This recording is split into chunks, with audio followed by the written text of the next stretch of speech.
Hello, my name is Austin, and today what I want to do is cover a variety of, news articles relating to accessibility. The first story that I thought was interesting is there is an article that covers an applause survey that found that 69% of respondents felt that digital accessibility is becoming a high priority.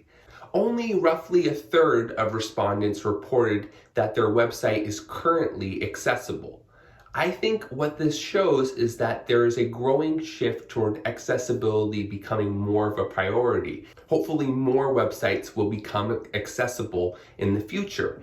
In addition, the majority of the respondents who were most serious about web accessibility were from large companies. I think that right now it's entering the radar of larger companies and the importance of web accessibility to avoid lawsuits. Hopefully that will trickle down in the future and smaller businesses will also start to think about accessibility as well. The next topic that I want to cover is that AI solutions are becoming more prevalent in the mobile accessibility space. We are seeing Microsoft offer, for example, Seeing AI. This is an app that uses augmented reality to basically kind of tell you what you're looking at. So if you put the camera next to, your hand, and let's say you're holding change, it could tell you the coins and what the total value is. If you put your phone next to some text, it could read out the text and perform optical character recognition to do that. It also has the ability to go and analyze a picture and tell you what that picture that you've just taken is of. It can use that by telling you the actual person or object in the foreground, and also the position of the object and things like that. This is very similar to what Google is offering with the Google Lens. It has a lot of similar features to Microsoft's Seeing AI app.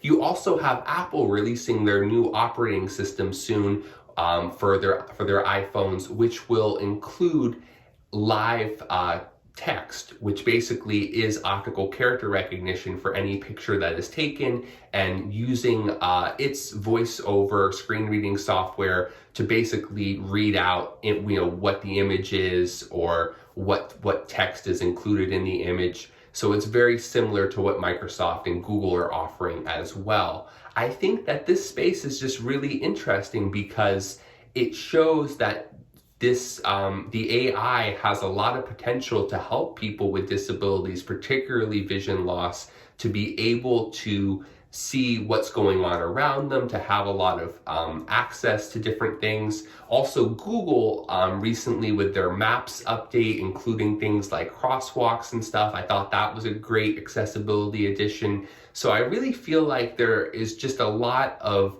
positive things occurring in the mobile space right now that is really beneficial. Digital overlays right now are the snake oil being sold to make websites accessible. Basically, you slap on some type of overlay. It probably is using a little bit of AI, some additions to kind of try and figure out basically whatever the image is, to add in, let's say, alt text, or to add this or that to try and change your site from being inaccessible to accessible. But the problem is those overlay transition is never smooth. It's never easy to use.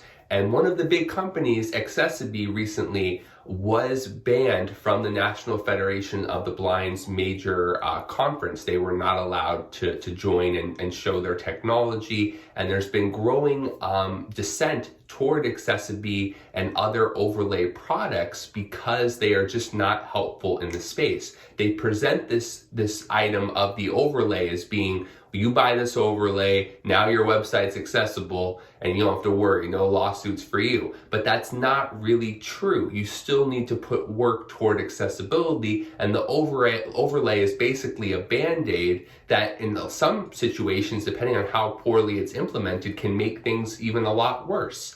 And so I think in the future, overlays are something that will eventually fade out, and they will not be consistently used in the future. That's why I was reading with the current article in Forbes talking about how they believe that Google may eventually ban overlays. But in any case, I thought it's important to share that that's something where you're seeing manipulation to try and get people to purchase items, and they think, oh, I'm making stuff accessible, it's going to be better with this new accessible overlay, but it's not really. And instead, you really want to take the time to actually go in and make your site accessible and not rely on something that's just a slap-on product like that. Another thing I wanted to cover is the Echo Smart Pen by LiveScribe. For many colleges, universities, and even just schools in general, the Echo Smart Pen is viewed as the go-to for students who need a note-taking support, that they can use this smart pen, write on special paper, you click on the paper, you hear exactly what was being said when you were writing. It's similar in many ways to apps like Notability now have captured a lot of those types of features actually with the iPad and different things. But it's a really nice way of doing it because there's no distraction. There's no technology. You could literally have your smart pen and the journal and just study with that. You don't need a computer of any sort. Although you can connect it to a computer to get your notes out. My point in mentioning this though is that right now, the Echo Smart Pen is pretty much discontinued. You can't really purchase it from LiveScribe. I think it's partly due to the chip shortage going around. And also with that chip shortage, at that moment, they were trying to introduce a new update to the LiveScribe Echo Smart Pen, and I'm really excited to see that come out eventually. So I would anticipate late this year, early next year, there being a new smart pen by LiveScribe, a new Echo 2 or whatnot, that's gonna be a complete redesign. So that will be really great to see because this pen has been around a long time, and I think comparatively right now, the Echo Smart Pen's biggest advantage is the microphone is built in. So you don't need your cell phone or something else to put next to your desk. It's all contained within the pen. A lot of other products LiveScribe sells and other companies sell require you to use your smartphone as the microphone. And if you're in an educational setting, students can get distracted, look at their cell phone, stuff like that. So it's nice having it just be the pen where you don't have to use other technology. The microphone's contained, and also with that journal, that's all you need to really review your notes. Thank you so much for watching, and please check out the articles if you're interested in the description below. I'll be back with more videos soon.